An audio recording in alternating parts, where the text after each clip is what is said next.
नमस्कार दोस्तों, कहानी में नए आए हो ना, चैनल को सब्सक्राइब कर देना, वीडियो को लाइक कर देना। रमेश और उसकी पत्नी ममता दोनों अपने बालकनी के अंदर बैठकर कुछ बातें कर रहे थे। उनकी बेटी कविता और उनका छोटा लड़का मोनू वो गार्डन के अंदर खेल रहे थे। मोनू करीब 13-14 साल का लड़का है और कविता 17-18 साल की लड़की है। रमेश अपनी पत्नी से ममता से बोलता है कि यार मेरा मन तो नहीं कर रहा कि इस घर को छोड़ूं, परंतु क्या करे, जॉब तो करनी पड़ेगी ना। तो ममता बोलती है, अरे रे आप चिंता क्यों करते हो, मेरे को पता है कि जिसके पास ज़्यादा देर तक रहते हैं ना उसका लगाव हो ही जाता है, परंतु कुछ टाइम बाद अपने आप नॉर्मल हो जाता है सब। तो वो कहता है कोई बात नहीं, चलो चलते हैं। तो उन्होंने दिन का डिनर किया दिन का, और वो शाम के टाइम अपने बच्चों को लेकर निकल गया रमेश। तभी उसका रास्ते में उसके दोस्त अंगद का फ़ोन आता है। वो बोलता है, अरे रे यार भाई रमेश गलती हो गई, जिस घर के लिए कंपनी ने तेरे से बोला था ना कि तू वहाँ पर रहना, उसका क्या है, नल का काम अभी तक हुआ नहीं है और 3-4 हफ्ते लगने वाले हैं वहाँ पर। तो अब क्या करूँ बता यार। तो रमेश बोलता है, क्या यार तू पहले बोलता ना, मैं पहले वाले घर को भी खाली कराया, वहाँ से अपने सारे रिश्ते नाते तोड़ आया, अब मैं क्या करूँ तू बता। तो अंगद बोलता है, एक घर है जो थोड़ा सुनसान जगह पर है, परंतु है घर बहुत ही अच्छा, मैं तेरे को लोकेशन भेजता हूँ। तो रमेश बोलता है, हाँ यार जल्दी भेज, कोई बात नहीं, रह लूँगा मैं। तो वो लोकेशन भेजता है। सीधी गाड़ी उस बंगले के बाहर रुकती है। बड़ी सी हवेली टाइप का वो बंगला था, वहाँ पर रुकती है। वहाँ पर नीचे एक फ्लोर था, ऊपर फ्लोर था, और एक और 3 फ्लोर थे। तो रमेश और उसकी पत्नी ममता वो तो नीचे वाले फ्लोर में रह गए और मोनू और कविता ऊपर वाले फ्लोर में चले गए। तभी कविता अपनी दोस्त से बात कर रही थी। वो बोलती है उसकी दोस्त कॉल पर, अरे यार तेरी बहुत ज़्यादा याद आ रही है, तो क्यों चली गई है इस गांव, इस शहर को छोड़कर। तो फिर कविता बोलती है, तू क्यों चिंता करती है, मैं आ जाऊँगी ना तेरे से मिलने। मेरे को नहीं पता था यार कि पापा का प्रमोशन के साथ साथ उनका ट्रांसफ़र भी हो जाएगा, अपन मिलते हैं ना, तो क्यों चिंता करती है। ऐसे वो बात कर रही थी, वो टेल कर बातें कर रही थी। तो वो अपने उस बड़े से महल के बड़े से बंगले के पीछे वाली बालकनी में चली गई थी। तो वो सामने एक कुटिया को देखती है। तो वो कुटिया को देखती है तो उसके मन में डायरेक्ट एक सवाल आता है कि मिल गई मेरे को मिस्ट्री। दोस्तों उसने उसकी कॉल से उसके दोस्त से कहा, चल मैं तेरे से थोड़ी देर बाद में बात करती हूँ। उसने फ़ोन को काट दिया। कॉल काटने के बाद वो उस कोठी को घूर रही थी, बहुत सुंदर कोठी थी। तभी उसकी नज़र दूर से आ रही एक महिला पर जाती है। वो महिला साड़ी पहने हुई थी, पीली साड़ी पहने हुई थी। उसके हाथ में एक थाली थी, थाली के अंदर दिया जला हुआ था, इत्तर की शीशी थी और अगरबत्ती थी। उसको लेकर वो उस कोठी के अंदर जाती है। कोठी के अंदर करीब 2 मिनट हुए होगा उसको गए हुए, और बहुत ज़ोर की चिल्लाने की आवाज़ आती है और वो महिला वापस आ जाती है उस रास्ते से, और जहाँ से आई थी उस रास्ते वापस चली जाती है। करीबन रात के 11 बज रहे होंगे। कविता को लगा आ गया मज़ा, मेरे को मिल गई मिस्ट्री, कल इसी जगह पर जाकर देखूंगी। तो सुबह हुई। सुबह होने के बाद उसके घर वालों ने इससे खाना वाना खाया। शाम का टाइम हुआ। उसके पापा से बोलती है, पापा मैं थोड़ी देर टहल के आती हूँ और अच्छे से खाना भी पच जाएगा और अभी थोड़ी देर में आ भी जाऊँगी। उसके पापा बोलते हैं, कोई बात नहीं चली जा, परंतु मोनू को साथ लेकर जा। तो वो कहती है ठीक है चला जा। तो फिर मोनू और उसकी बहन कविता दोनों बाहर चले जाते हैं। बाहर जाने के बाद मोनू कहता है, दीदी वो गार्डन के पास चलते हैं, बहुत अच्छा गार्डन है। तो दीदी बोलती है, नहीं नहीं, एक इधर एक कोठी है, वहाँ चल मेरे साथ। वो कहता है ठीक है चलो दीदी। तो उस कोठी के बाहर पहुँच जाते हैं। बाहर पहुँचने के बाद वो उस दरवाजे पर देखते हैं कि वहाँ पर ताले की बजाय हरे और लाल कलर के तागे से बंधे हुए थे उसके दरवाजे, हरे कलर से। तो वो मोनू बोलता है, दीदी को कैसे खोले?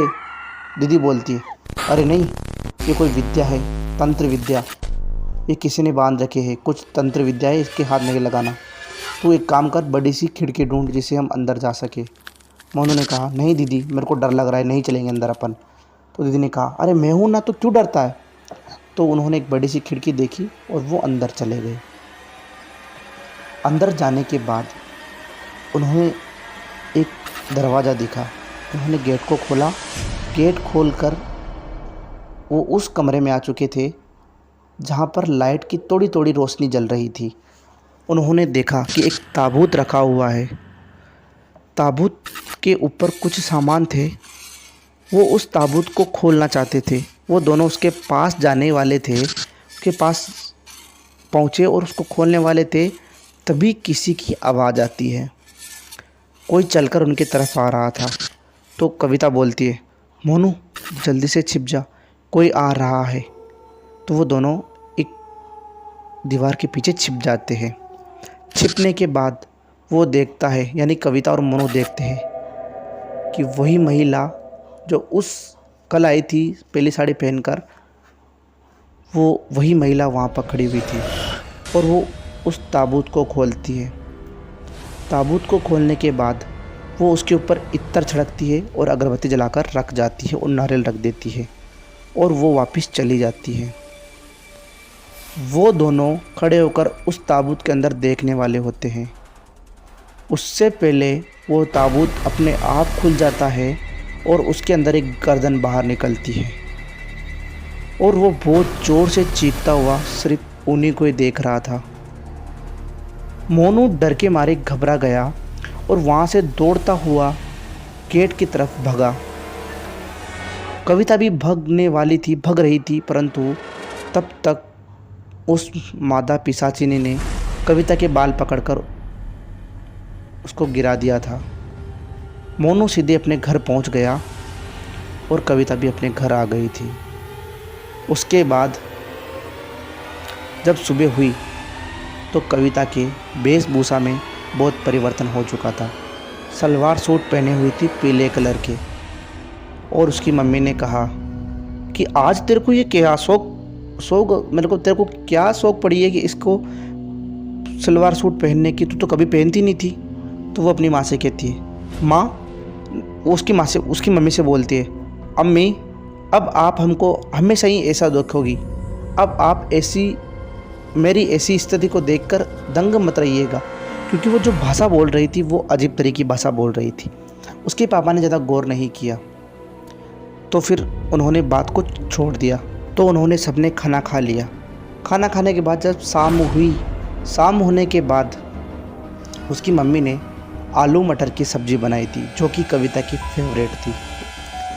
तो जब वो खाना खाने बैठे तो कविता बोलती है कि माँ, आप ये क्या खाना बनाती हो रोज़ रोज़, मेरे को नहीं खाना ये खाना। तो वो बोलती है, क्या बोल रही है, आलू मटर की तेरी फेवरेट सब्ज़ी है, तो ऐसे फालतू क्या बोलती है। तो उसने कहा, मेरे को नहीं खाना। तो फिर उसकी माँ बोलती है, तो क्या खाएगी तू? उसने कहा, मैं आती हूँ खा के। तो वो गुस्से में उठती है और उठकर एक पास के रेस्टोरेंट में चली जाती है। रेस्टोरेंट में जब वो जाती है तो वहाँ पर वेटर को आवाज़ देती है, वेटर।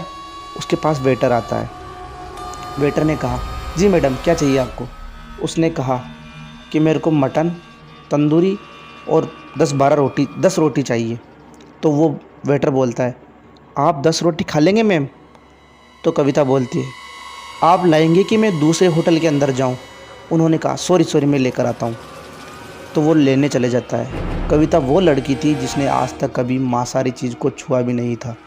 तो वो खाना लाता है और वो खाने लगती है। खाते खाते पास ही में एक लड़का बैठा हुआ था, वो उसको घूर रहा था बहुत देर से और स्माइल कर रहा था।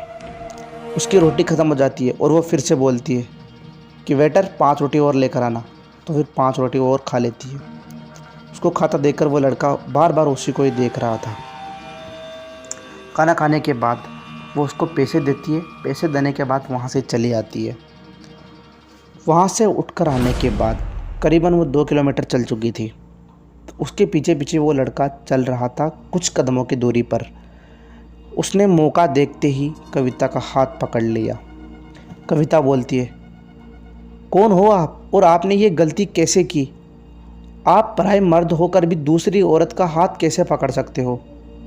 तो वो जो लड़का था वो बोलता है, अरे मेरी जान, मैं तुम्हारा कब से पीछा कर रहा था, तुम तो पलट कर देख भी नहीं रही थी। कविता बोलती है, पलट कर देख भी नहीं रही थी? तुम क्या बात कर रहे हो? ना तो मैं आपको जानती और आपने ये दुस्साहस कैसे किया मेरे को हाथ लगाने का? इसकी आपको बहुत बड़ी सज़ा मिलेगी, आपको बहुत बड़ी रकम चुकानी पड़ेगी इसकी। तो वो लड़का बोलता है, रकम? अरे मैडम, आपके लिए तो जान भी हाजिर है, आप चाहो तो जान भी ले लो। तो वो कविता बोलती है, हाँ अब तुमको तुम्हारी जान देनी पड़ेगी। उस लड़के के सामने कविता का वो रूप निकल कर आता है जिसको देखकर उस लड़के की आंखें फटी की फटी रह जाती है। कविता अपने आप हाइट बढ़ जाती है, करीबन 10 फीट की हो जाती है। यह देखकर वो लड़का चिल्लाता है बहुत ज़ोर से, भूत भूत, मुझे बचाओ बचाओ, ऐसे बोलता है वो लड़का। वो लड़का चिल्लाते हुए भागने की कोशिश कर रहा था, परंतु कविता ने उसको दबोच लिया था। उसकी गर्दन को उसके धड़ से अलग करके उसकी गर्दन को वो अपने साथ अपने घर की तरफ लेकर जा रही थी। खून के छिट्टे पूरे रोड पर छिट्टे निकलते हुए जा रहे थे। लाइन बाय लाइन खून पूरे रोड पर बह रहा था और उसको लेकर कविता जा रही थी। दोस्तों, कहानी केवल मनोरंजन के लिए थी। कहानी अच्छी लगी हो तो वीडियो को लाइक कर दे, चैनल को सब्सक्राइब कर दे। मिलता हूँ आपसे अगली कहानी में, तब तक के लिए बाय बाय।